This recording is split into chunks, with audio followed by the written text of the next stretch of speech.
സുഹൃത്തുക്കളെ, നമ്മളിപ്പോൾ ഉള്ളത് തബൂക്കിലെ മെക്സവൻ ക്യാമ്പിലാണുള്ളത്. ഇവിടെ തബൂക്കിൽ മെക്സവൻ്റെ എക്സർസൈസ് തുടങ്ങിയിട്ട് ഏകദേശം 2 മാസത്തോളമായി. ഏകദേശം 20ഓളം ആളുകൾ നമ്മുടെ ഈ എക്സർസൈസിൽ പങ്കെടുക്കുന്നുണ്ട്. നമുക്കറിയാവുന്നതുപോലെ തന്നെ ജീവിതശൈലി രോഗങ്ങളായ ഷുഗർ, കൊളസ്ട്രോൾ പോലുള്ള രോഗങ്ങൾക്കൊക്കെ വളരെയധികം വ്യത്യാസം വരുന്ന ഒരു എക്സർസൈസാണ് മെക്സവൻ. നമുക്കറിയാം, നാട്ടിലൊക്കെ എല്ലാ സ്ഥലങ്ങളിലും മെക്സവൻ്റെ ക്യാമ്പുകൾ വളരെ നല്ല രീതിയിൽ നടക്കുന്നുണ്ട്. ഇവിടെ സൗദിയിലും പല ഭാഗത്തും മെക്സവൻ്റെ ക്യാമ്പുകൾ നടക്കുന്നുണ്ട്.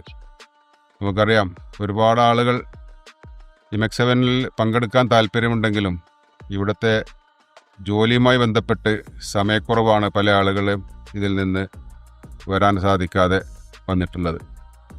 ഏതായാലും വളരെ വിജയകരമായി 2 മാസമായി തുടർന്നു പോരുന്ന ഈ മെക്സവന് ഇതിൽ പങ്കെടുത്ത എല്ലാവർക്കും നല്ല പോസിറ്റീവായിട്ടുള്ളൊരു എനർജിയാണ് ഉള്ളത്.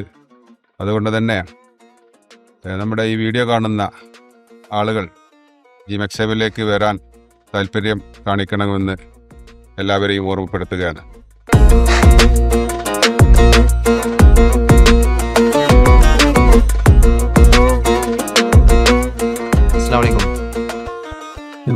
പ്രിയപ്പെട്ടവരെ, നമ്മുടെ ഹജ്ജ് പെരുന്നാൾ സമാഗതമായിരിക്കുകയാണ്. പ്രവാസ ലോകത്ത് ഉള്ള ഏതൊരാൾക്കും നാട്ടിലുള്ള ആ ഒരു പെരുന്നാൾ അവരെ സംബന്ധിച്ചിടത്തോളം വലിയൊരു നഷ്ടം തന്നെയാണ്. നിങ്ങൾക്ക് എല്ലാവർക്കും അറിയാം, കൂട്ടത്തിലുള്ള കുടുംബാംഗങ്ങളെ വിട്ട് ഇവിടെ ഒറ്റപ്പെട്ട രീതിയിൽ സുഹൃത്തുക്കളും ഒന്നിച്ച് അല്ലെങ്കിൽ അവരുടെ റൂമുകളിൽ കഴിച്ചു കൂട്ടുന്ന ഒരു സാഹചര്യമാണ് കൂടുതൽ പ്രവാസികളെ സംബന്ധിച്ചിടത്തോളം ഉള്ളത്. എന്തായാലും ഇവിടെയും നാട്ടിലുള്ള എല്ലാവർക്കും പെരുന്നാൾ ആശംസകൾ അറിയിക്കുകയാണ്.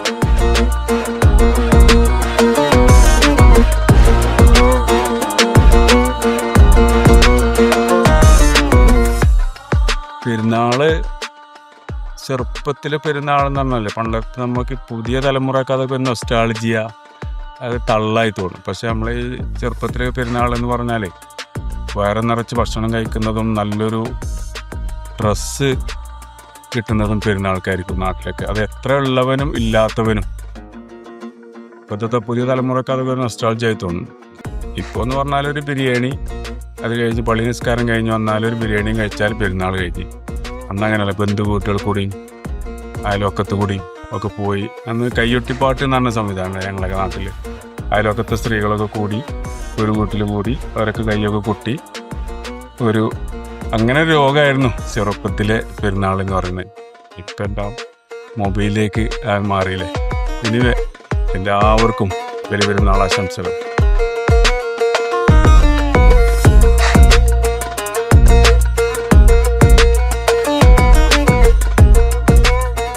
പെരുന്നാൾ അല്ലെങ്കിലും പെരുന്നാളേ നമ്മള് ഇവിടുത്തെ പെരുന്നാൾ അല്ല.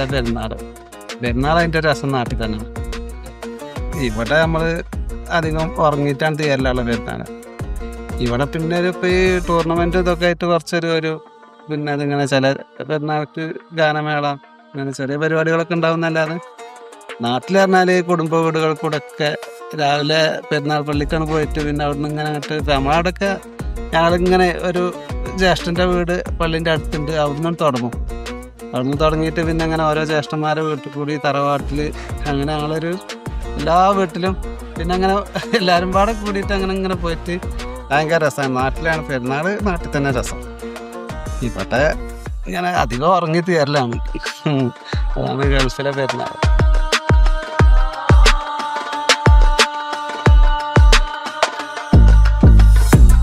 അസ്സലാമു അലൈക്കും. നമ്മളെ കൂട്ടുകാരൊക്കെ പറഞ്ഞ മാതിരി പെരുന്നാൾ എന്ന സംഭവം നമ്മളെ സംബന്ധിച്ചിടത്തോളം 22 കൊല്ലമായി നമ്മളിവിടെ. 2 പെരുന്നാളോ 3 പെരുന്നാളോ നാട്ടിൽ കൂടിയിട്ടുള്ളൂ. പിന്നെ ഫാമിലി ആയിട്ട് പോലെ പിന്നെ അവിടെ ആയതുകൊണ്ട് അവർക്ക് അവിടെ പെരുന്നാൾ, നമുക്ക് ഇവിടെ പെരുന്നാൾ. നമ്മളെ റൂമിൽ നിസ്കരിക്കുന്നു, വരുന്ന് ഭക്ഷണം ഉണ്ടാക്കുന്നു, കിടന്നു.